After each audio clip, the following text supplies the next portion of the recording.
Hi, I'm Helga from Helga's Pennsylvania Cooking, and today I'm going to show you how to make apple pie. This is my mom's apple pie. I can't take credit for it. This is hers, and everybody always loves it, and it's often one of the things that I'm asked to bring for family gatherings. This one's actually being sent up for Mike's family's Thanksgiving tomorrow. I'll be working, but I still like to contribute, so they asked for an apple pie. So, number one, what kind of apples you use matters. I only use Macintosh apples when I'm doing an apple pie. I want it to be tender, but have the good flavor, and that is a really good baking apple. There's a whole science to all the different kinds of apples and what they're best suited for, whether it's good eating apples like a Honeycrisp or Fuji, or you want good baking apples like a Winesap or Macintosh. So it makes a big difference. There's a whole actual science behind it. It's just like you don't use one kind of grapes for all kinds of wine. Same difference. It matters what kind you use. So use only Macintosh if you want to turn out nice and tender and have the good flavor. I'm going to show you how I mix up my pie ingredients. I already did the crust in another vid. You'll see me finish and put that together here and bake it up. So Mom's recipe has something that makes it a little extra special good. You'll see what that is shortly. So I already took my apples and sliced them up with my food processor.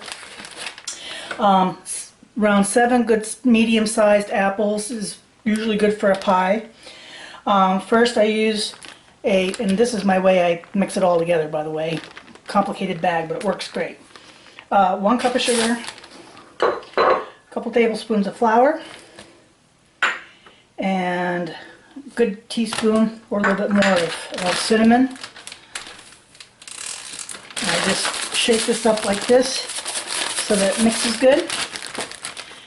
And then I am going to take my apples and pour them into the bag.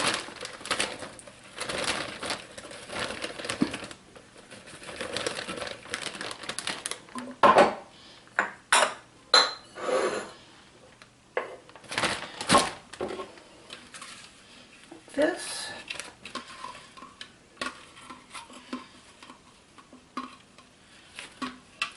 And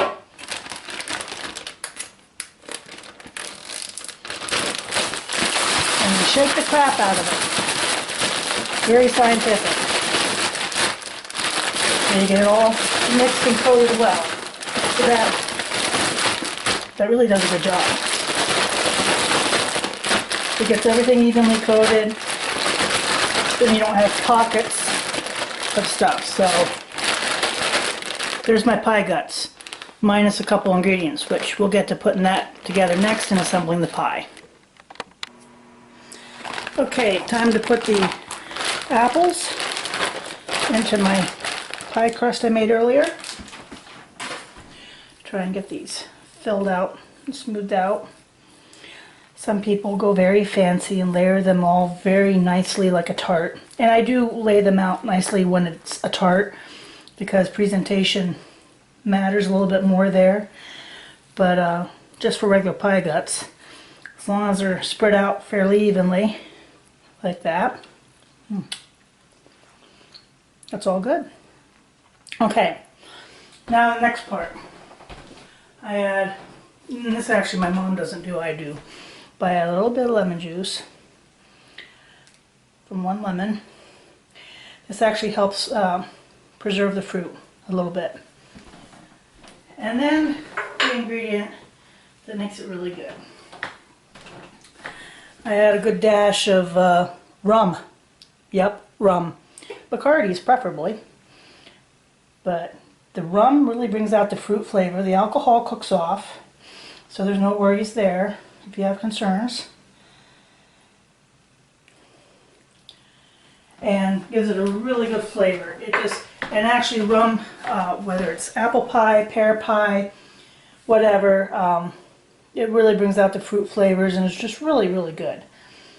Then I take little pieces of butter and put it along the top for my pie crust, like this. then comes the interesting part.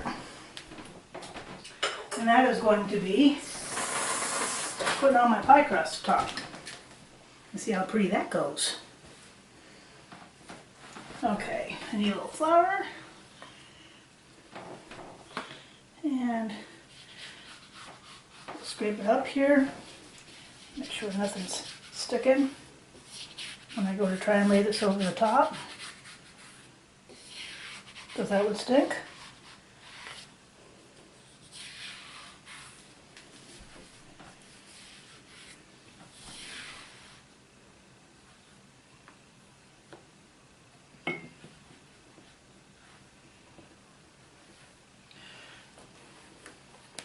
And there we go.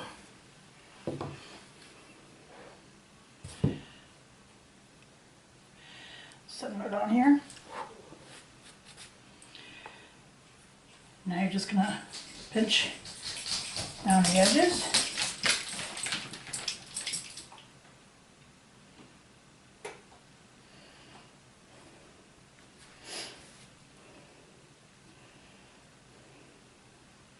Seal it in. And then I usually go and just cut off the excess like this.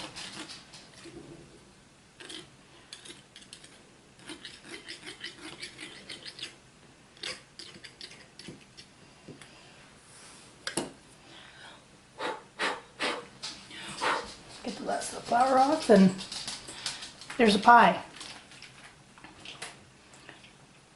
So I'm gonna, oops, finish it up a little bit here. I want to cut vents into it.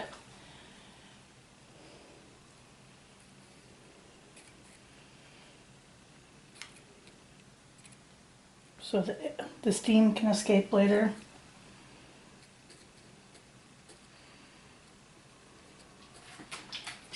And you can get real fancy, and sometimes if I'm feeling nice and creative, I'll use a cookie cutter to make little apples and decorate it up more.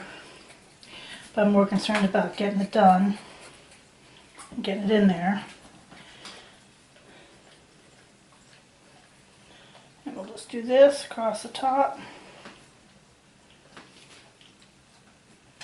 because that's the way my mom always did it. And put some more into Venner.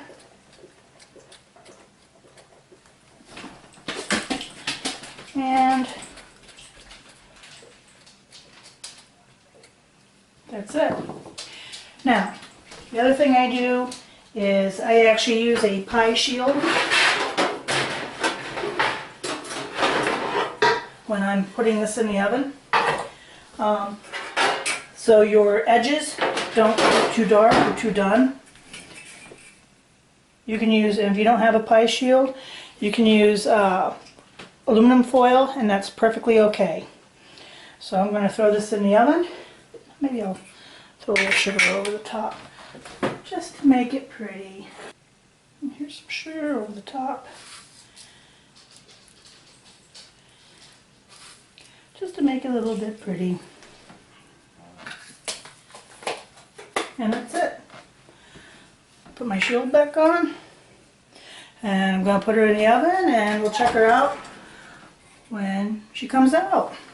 And there's the apple pie all done. It's just out of the oven, so it's nice and hot. Still piping actually. But you can get a good look at it. And this is what she looks like, the homemade crust. And I'll send her up for the family tomorrow. I actually debated about cutting this open and showing, but it looks just like an apple pie inside, only it tastes really, really, really good.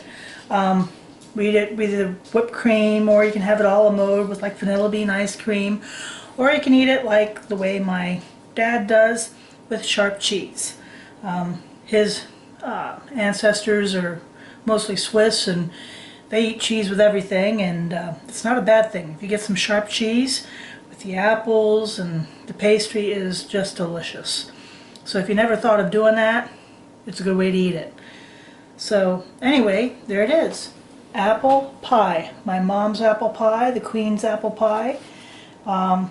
Pretty simple. And you know, there are other pies, apple pies, that have all kinds of stuff in them. Nuts, brown sugars, all kinds of stuff. Honestly, I'm kind of traditional when it comes to this, because if I'm having apple pie, I want apple pie. I don't want caramel. I'm not a big caramel person, so I don't want caramel. I don't want all the other stuff. I can make other stuff that is that. I want basic apple pie. So I keep it simple. So anyway, that's my homemade apple pie from my mom's recipe, and hope you enjoy it. Maybe you want to give it a try for your Thanksgiving or Christmas. It's always a hit. Okay, I'm back, and I sort of unintentionally lied. I couldn't make myself cut the pie before I sent it up for Thanksgiving dinner because, well, that just wouldn't be right. So I sent up the apple pie that I made this crust for up for Mike's family's Thanksgiving on Thanksgiving Day. But Mike said there was no way that I could show this and not show you how it turned out. So he brought me a piece back. So I got a piece of my own pie. So this is pie come back. Of course I had to put whipped cream on it, you know. But you can see the crust. And there you can see it. And you can see, too, it's pretty nice and flaky. I think you can see that. Okay. Anyway, you can see it's pretty nice and flaky. And see how it tastes. The rest of it was gone, so I think that means it was okay. The only time I get this is when I make it to take somewhere else. Otherwise, we'd eat it all. So anyway, that's how I make crust. That's my apple pie. And now you know how it turned out. Really isn't that bad to make your own crust. This is a nice tender flaky crust. So it's a tried and true recipe, and thanks to my mom for the crust and for her apple pie. Until next time, bye.